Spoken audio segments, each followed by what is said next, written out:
So here comes part 2 of relative clause, and today we're going to study relative pronoun.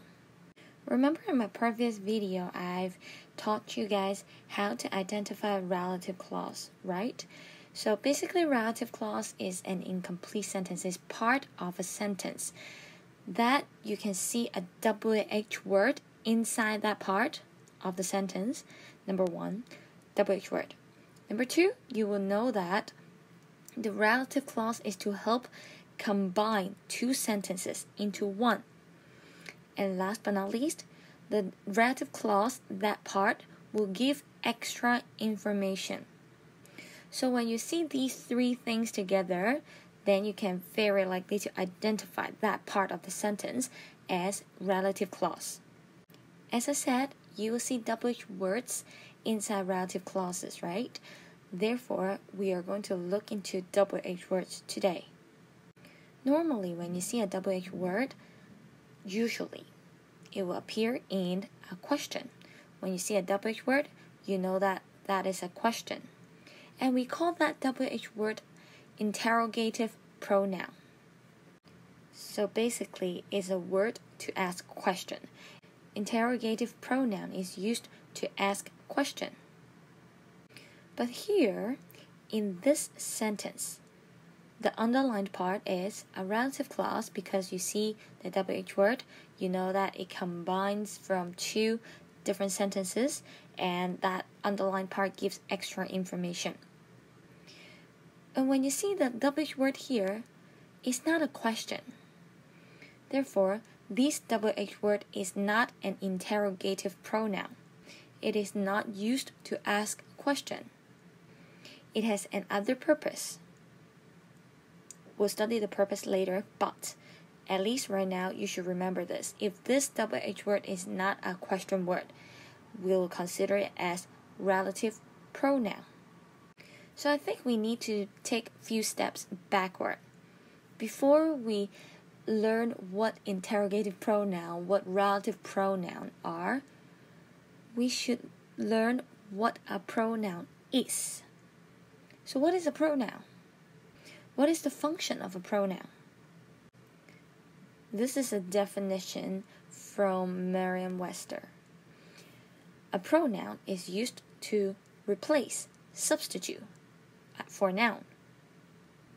So sometimes if we don't want to repeat using the same noun, we use pronoun to replace it. Take a look at these two sentences. Tom is my classmate. He is tall. So you know that in second sentence, we're still talking about Tom, even though we don't mention the name again, because the he replaces Tom. So he, H-E, he, in this sentence, we can consider it as a pronoun because it is a word that can substitute for the word Tom. And that's the function of a pronoun. A pronoun is used to substitute for a noun so that you don't need to repeatedly use the same noun again and again and again in a test. So remember, a pronoun replaces a noun.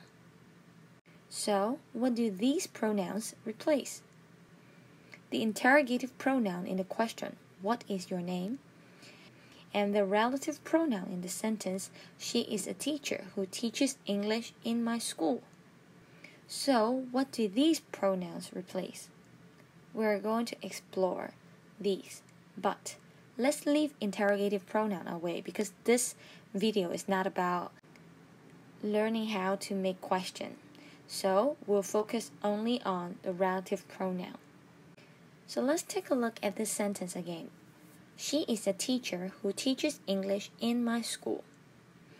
And if we carefully look at this sentence, we know that it is combined from two different sentences. From she is a teacher, full stop. She teaches English in my school. So when these two sentences combine to form one sentence, which word is changed? Can you find it out?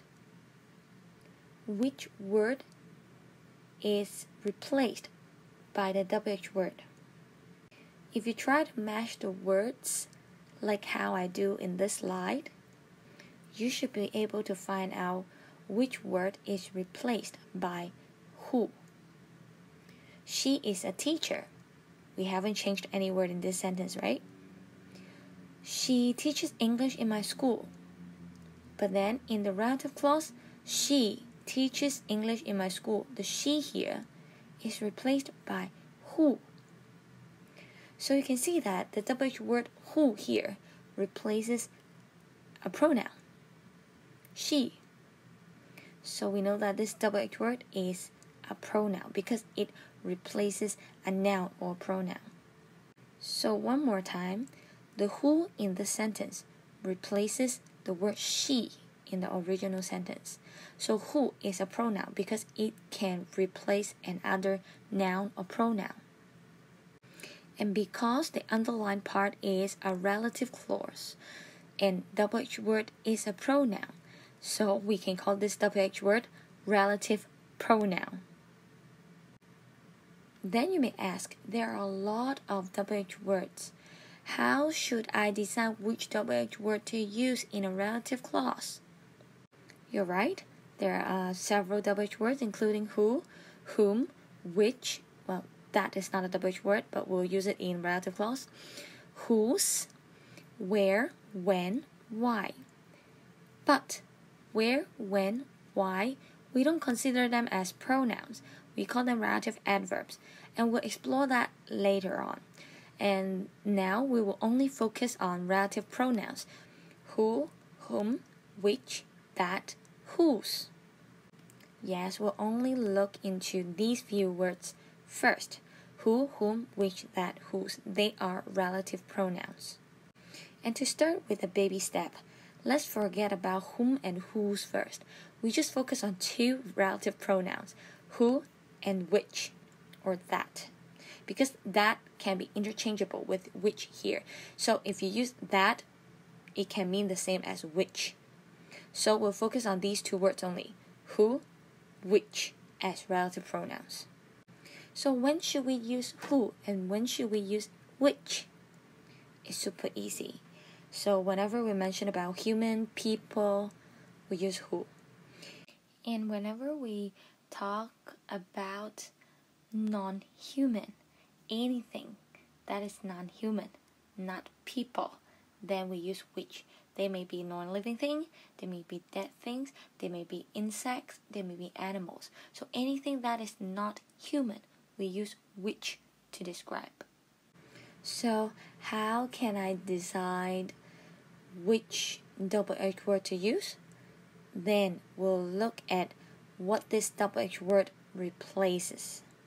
When two sentences are combined into one, the WH word must be used to replace one noun or pronoun in the original sentence.